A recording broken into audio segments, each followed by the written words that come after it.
Welcome to Adult Education at Christ and St. Stephen's Church in New York City. I'm Dennis Rafferty. I'm an art historian and associate professor of art history at New Jersey City University. And I've been doing research over the last several years for a book on 20th century American illustration. So this grows right out of my research. And what we're going to do tonight is investigate Rockwell's discourse in race and place him within that milieu. But it's actually the introduction to a series at Christ and St. Stephen's on this bestseller by Ibram Kendi, How to Be an Anti-Racist. And what I want to do is present Norman Rockwell's astonishing late work as a case study in what Kendi is talking about. Now, Kendi basically says that, of course, there's racism in society, and racism holds the black man down, holds the black community down. But it's not enough just to not be a racist. He feels it's important to go beyond that and as an activist, be an anti-racist. And what I want to propose here is that Norman Rockwell, in his late work, this is him as a young man, Norman Rockwell in his late work made the same sort of transition from someone who had been part of the problem to someone who's part of the solution. And in doing so, crystallizes his important position as a significant artist of the 20th century. This is a very youthful picture of him when he, back in the 1920s, when he was in his 20s, and when he was the protege of the very famous Leyendecker brothers, who are now almost completely forgotten today. This is Frank Leyendecker. This is his brother, Joseph Christian, JC. They led an elaborate and almost decadent lifestyle. These guys, back in the 1920s, this is really before radio, before broadcast radio, before television, before there was the silent films, and then there were magazines. And so magazines and posters were a major place, and people had treated these guys almost as rock stars. They made in excess of $100,000 a year during the 1920s before the crash. And that's an enormous amount by today's standards.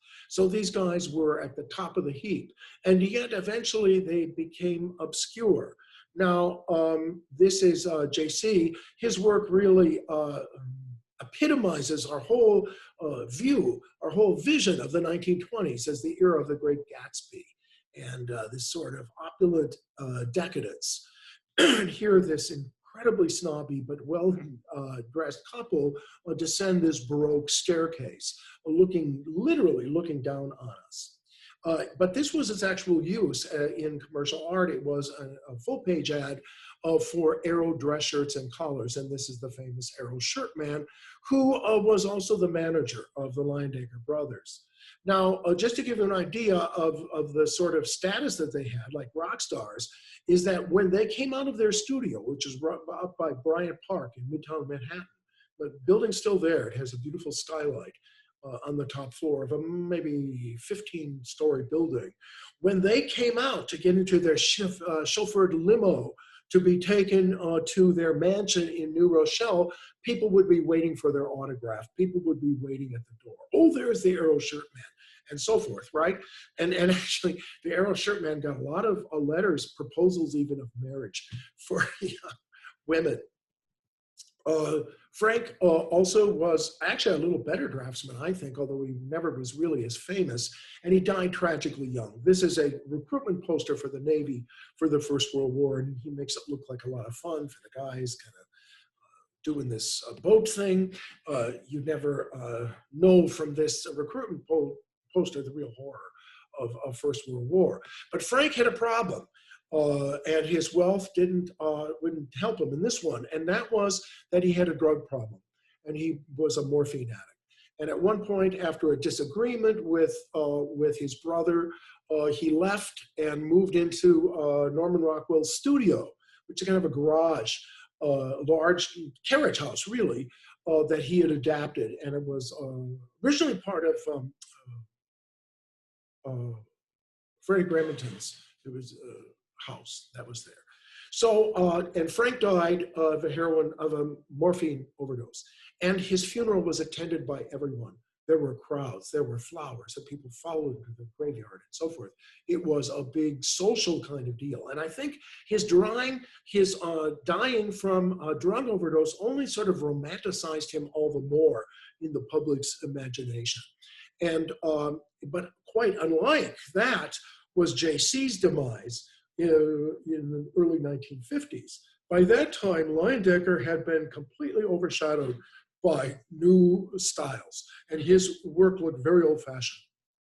And at the end, like this, he was basically doing babies in New Year's Eve editions of various magazines, and he had done 30 or 40 of these for different magazines over the years. And this is one from 47, near the time of his death.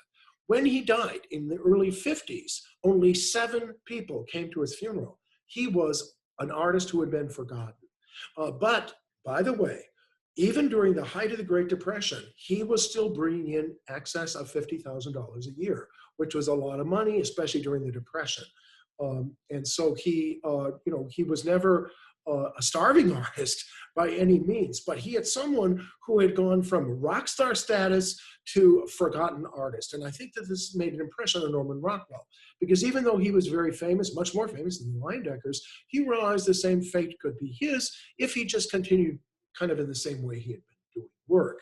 Now, if we look at the 1930s, just to put it into context, because what really happens with Norman Rockwell is he's a latter-day social realist. And social realism was this sort of realistic movement that sometimes called American scene painting during the era of the Great Depression. And emblematic of this period, of course, is Grant Wood's American Gothic from 1930. Not as well known are the social realists who tend to be more urban. And this is Raphael Sawyer's These Guys Are in a Soup Kitchen. It includes a self-portrait. He's really among the artists there. Now, Sawyer was very radical and involved with left and with the Artists Union and so forth.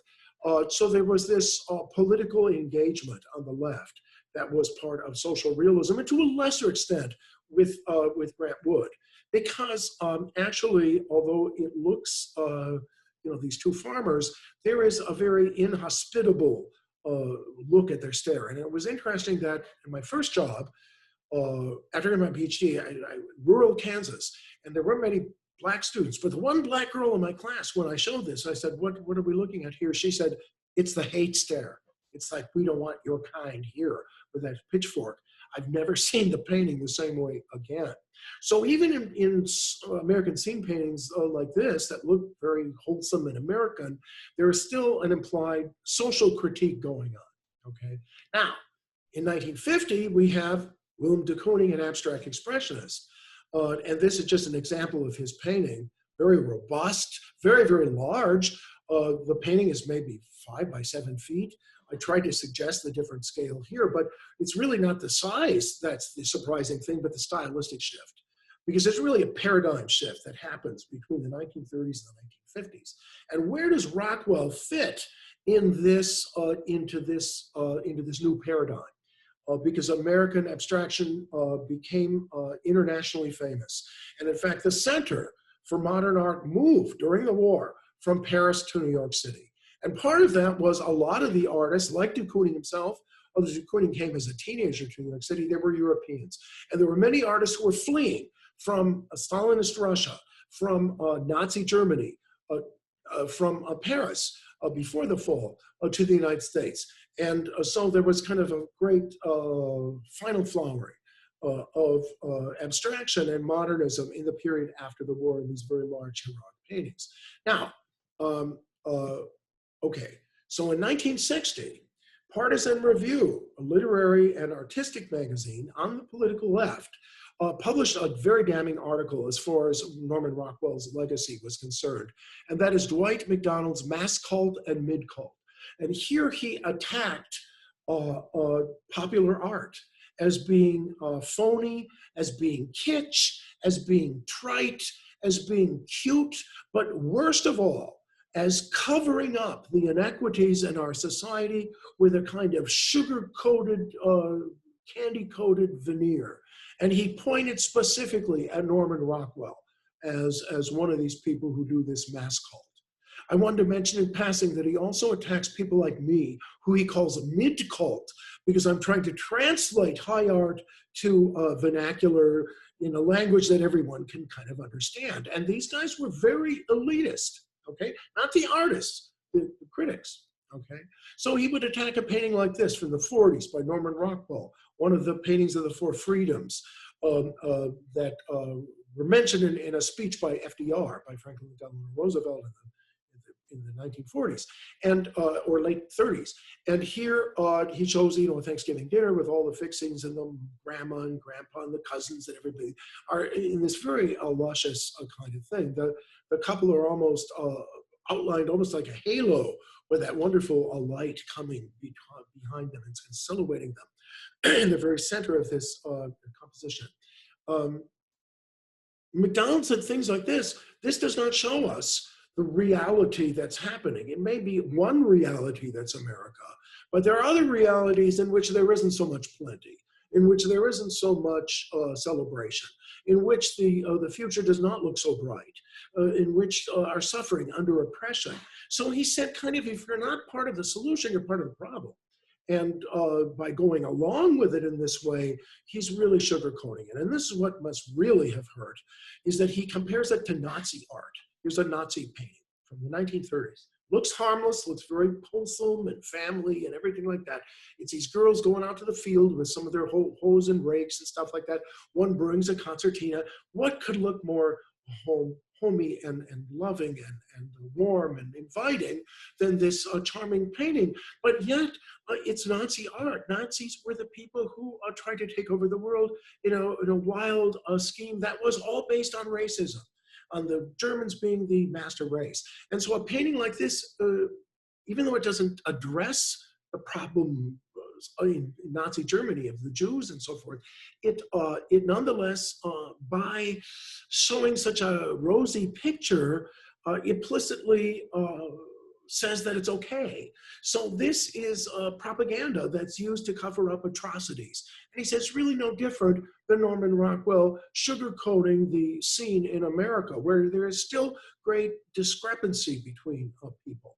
And he says it also is similar to Soviet Union propaganda, where only happy workers are shown in this kind of workers' paradise, in this purely propagandistic art at the service of the regime. And so it must have hurt. And in paintings like this, for example, by Norman Rockwell, a cover for the Post during the Second World War, it's called The Tattoo Artist. And what we see is the tattoo artist is putting a tattoo on the arms of a sailor, right? In the background, looks like wallpaper, but it's actually tattoo samples of designs that you could get. And so here we see, and it's beautifully painted, the guy rather suspiciously looks at the tattoo artist who is inscribing the name of Betty, right? But below several other female names that have all been crossed off, right? It's very amusing. You get it right away when you see the cover, and it's light and so forth. But what it really is playing with is the stereotype of that sailors are promiscuous, that they have a girl in every port, and that they're rather unfaithful.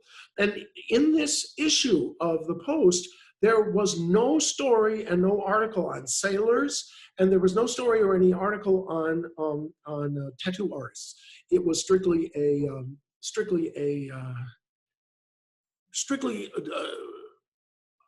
using the stereotypes that we think of sailors. But when you think about it carefully, I wonder how much a stereotype like that, being reinforced by Norman Rockwell, hurts sailors. Not all sailors are necessarily promiscuous, and think of the kind of convincing that a sailor would have to do to show his truth to a young woman that he was enamored of, because she has in the back of her mind this stereotype that sailors are promiscuous. So even though it seems harmless to us, if you're a sailor and you're being stereotyped like this, it can be oppressive. And of course, this is what he deals with in his representations of race. For example, in 1934, this cover, and again, the story, you can kind of imagine it, a woman has been thrown from her horse. She's all in the regalia and all dressed up in her riding uniform, and this little black boy barefoot, dressed in rags, with a tattered hat shows, that's where the horse went.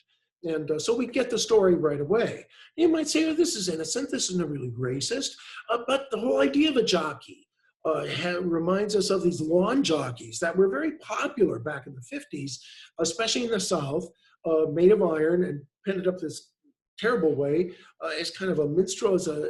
Originally, they were things that you would hook your horse to, but later on would be in driveways and so forth with the time of him. So although he is not nearly as egregious as this, he is playing with these stereotypes in paintings like this.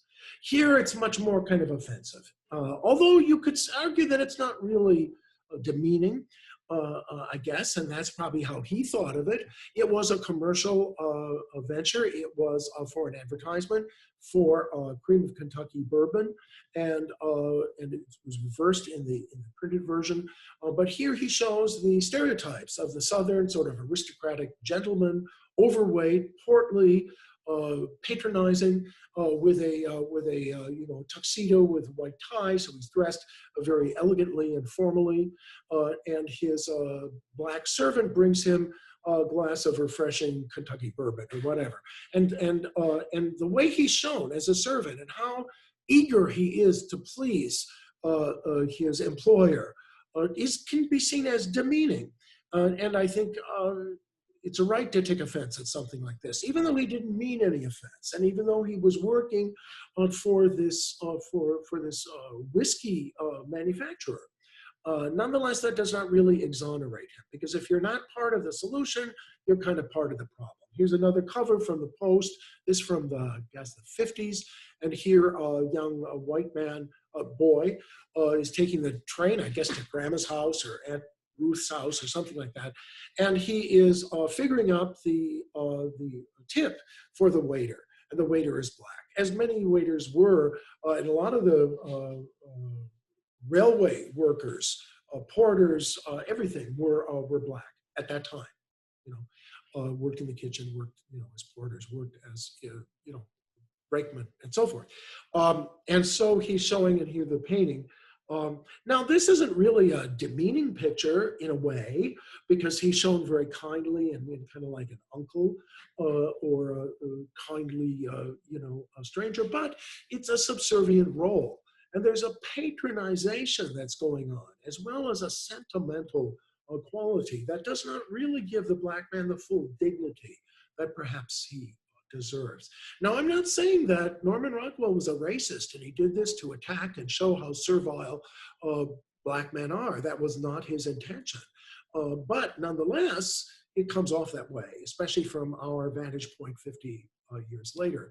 Now, one of the first things that he began to disagree with Saturday Evening Post was this 1960 cover where he takes the words of Christ, "Do unto others as you would have them do unto you," from the Sermon on the Mount, and actualizes this saying by showing all the different members of the family of man gathered together from different races, from different ethnicities, from different religious traditions. Notice, for example, the prominent Jewish rabbi.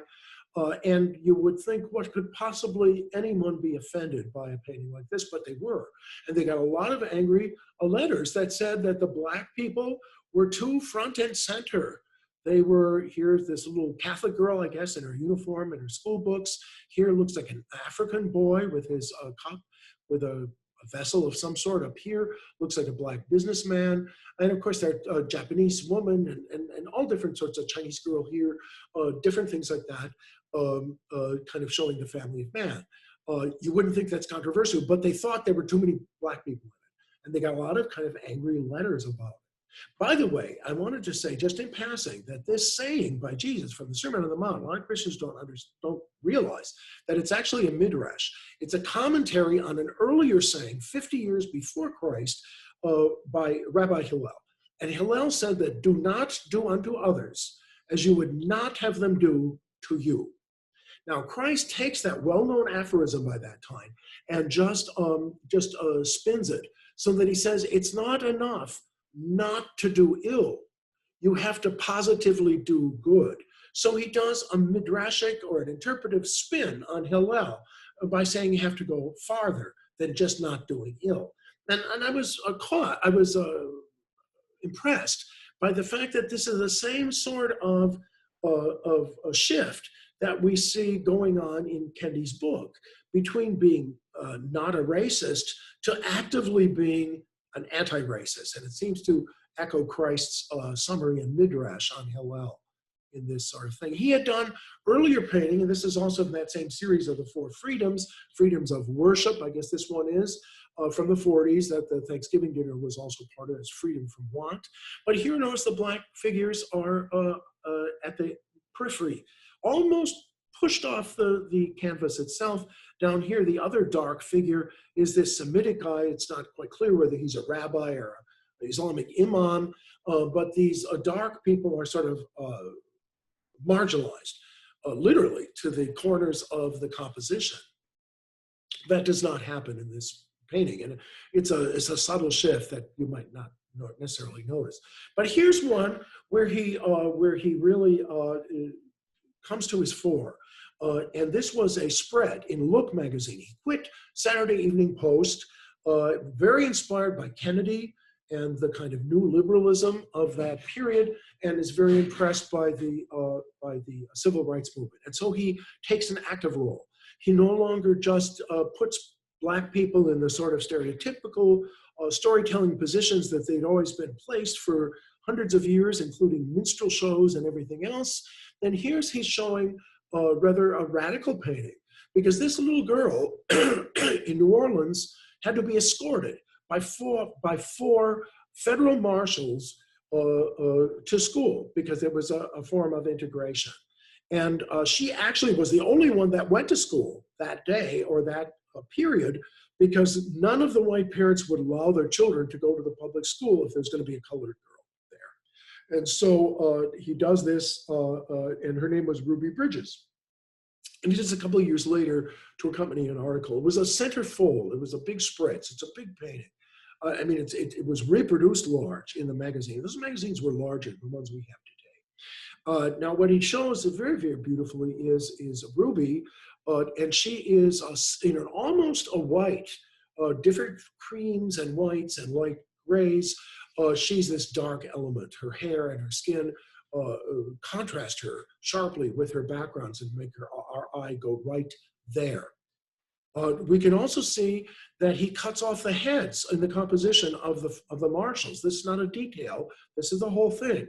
And that also adds to their anonymity, where they seem sort of like just bookends or soldiers protecting her on all sides. But also, and it kind of dehumanizes them in some ways and makes them into guards only, exclusively. But what it does is it also brings us down to the level of little Ruby, and we see things kind of from her perspective and her vantage point. And she's a very courageous little girl, and he shows her as a heroine. Now, if we go to look at some details, over here, for example, an illustration always does this, it very clearly says U.S. Marshal. It very clearly has a badge, so it's no question of what the narrative is going into this. And you'll notice over here is KKK, the Ku Klux Klan, and if we go to the center of the composition, we see the word nigger in capital letters spray painted onto the wall. It looks like someone tried to wash it off, but wasn't completely successful in it. He does that really convincingly. And then over here, a ripe tomato has been hurled at the little girl, seeming to just miss her head and plops down on the ground below. But she's unafraid. She's a real heroine. I love how he does the composition. There's so much negative space, so much white space, so much pastel grays and neutral colors with this rich brown skin that draws our eyes right into the drama of her and how unafraid she is. What a little, very courageous little girl. And especially her very white dress and very white sneakers and socks contrast with the sort of dirty white of the wall. In a beautiful and moving statement that really is purposely anti-racist, and you come to sympathize with. So he's using his art for these kind of purposes. Now, I think the supreme work of this genre, this revival of social realism, inspired by the civil rights movement, is without any doubt Murder in Mississippi. And this is in the collection of the Norman Rockwell Museum in Bridge, Massachusetts. And it's a fairly large painting, maybe 2.5 by 4 feet. And it's done in sepia tones. It's almost totally monochromatic, except for the little bit of blood that's here on this student worker's shoulder. Now, it accompanied a story in the magazine called Murder in Mississippi. And it was an illustration of a story of an incident that happened a couple of years earlier. And that was in the town of Philadelphia, Mississippi, small town, Philadelphia, Mississippi. There was a get out the vote voter registration drive that was spearheaded by students, idealistic students, because many of the Black people that lived there had never voted because they had been excluded by Jim Crow laws from voting. And now the Civil Rights Act had come into law. There was no legal method, there was no legal way to stop Blacks from voting. And so they turned to illegal measures and uses of terror. One of the things they did is to burn down the church that was hosting the students who were coming mostly from the north, from universities, to get this registration. It was meant as a warning. It was meant to intimidate, to frighten off people, and to use these methods. Now, 3 of these workers, and this is a very famous case where 3 of the workers were actually murdered. They were followed in pickup trucks and taken to the edge of town, where they were lined up and shot. They were bulldozed into, a dam was being made, and they were just bulldozed into that area covered over with soil by one of the good old boys that was there running the machinery, and that was it. And later, of course, there was a federal investigation, and they turned up the bodies, and so forth, and we found that this horrible atrocity happened. And the law enforcement was actually complicit in it with the Ku Klux Klan. And this is the moment that they are being executed. This is one of the young students has been shot already and has fallen to the ground. He's either dead or dying.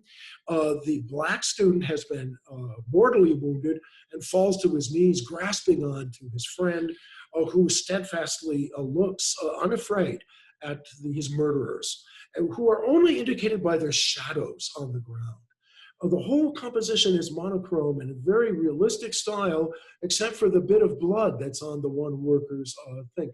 And it also reminds me very much of Michelangelo's Pietà, not the famous one in the Vatican that he did when he was in his 20s, but the last one that he did when he was in his 80s. Okay, so this is kind of similarly a summative work. I think he really wanted to kind of redeem himself in a painting like this. He uses art history. He looks at Francisco Goya's famous 3rd of May, 1808, which depicted the mass execution of men in a small Spanish town. When Napoleon's armies advanced into Spain, there was in this one town a sniper, a local, who had shot and killed a French officer. And to punish the whole town, so they didn't know who shot him, the commandant decided to execute all the men in the town. They rounded up the men, they brought them to the edge of town, and they faced a firing squad, and they had done nothing wrong. Goya is a master of romanticism, and under the darkness of night, illuminated by this lantern, we see this horrific scene of these French soldiers like a machine lined up with their bayonets, while here the hapless victims who have done nothing wrong are executed just as an act of terror, right? The same as murder in Mississippi. And by the way, this figure who raises his arms is reminiscent of Christ on the cross and is a reference to these innocent martyrs of French aggression and their comparison to the innocence of Christ at his crucifixion. In the earliest studies that Rockwell did for the painting, he includes the deputy and the Ku Klux Klan and the squad car, but then I think very wisely decides to leave them off. They're indicated only by those shadows. Now, unfortunately, the magazine chose to do an oil study that he had done, not the finished painting, for their illustration. And they had the right to do that, but he was, of course, disappointed. Because in a way, this was his magnum opus. This was his Goya. This was his statement to posterity, that I'm not just an artist who does cutesy, sentimental things that are sugar-coating in an oppressive kind of a system, but instead, I'm an anti-racist. I'm using my art as a way of changing society. And in this sense, he does really become a social realist. That actually seeds, I think, the social realists of the 1930s and kind of exonerate the artist from any possible accusations people are always bringing against him. His work is kitsch, that it's trite, that it's cheap. And here we have one of the great masterpieces of anti-terrorist painting that ranks right up there with Goya's 3rd of May and with Picasso's Guernica as one of the masterpieces of 20th century art, and repositions him as a latter-day social realist engaged in anti-racist work. Now, I'm hoping to come back in February for Black History Month to do another talk on Kadir Nelson, an illustrator, a contemporary illustrator, who is kind of the illustrator, the artist par excellence of the Black Lives Matter movement.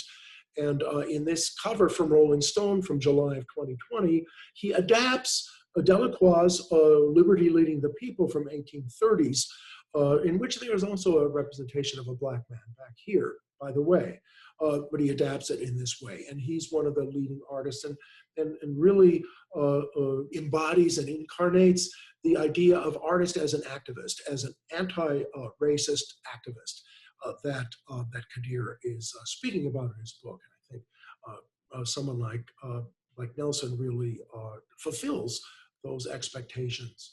If you like this talk, do return to Christ and St. Stephen's. They have a very rich adult education program. And if you're interested in different talks that I'm doing at churches and synagogues and libraries, please do visit my website, where I also have copies of some of my publications, and you can contact me if you need to. Thank you for your attention.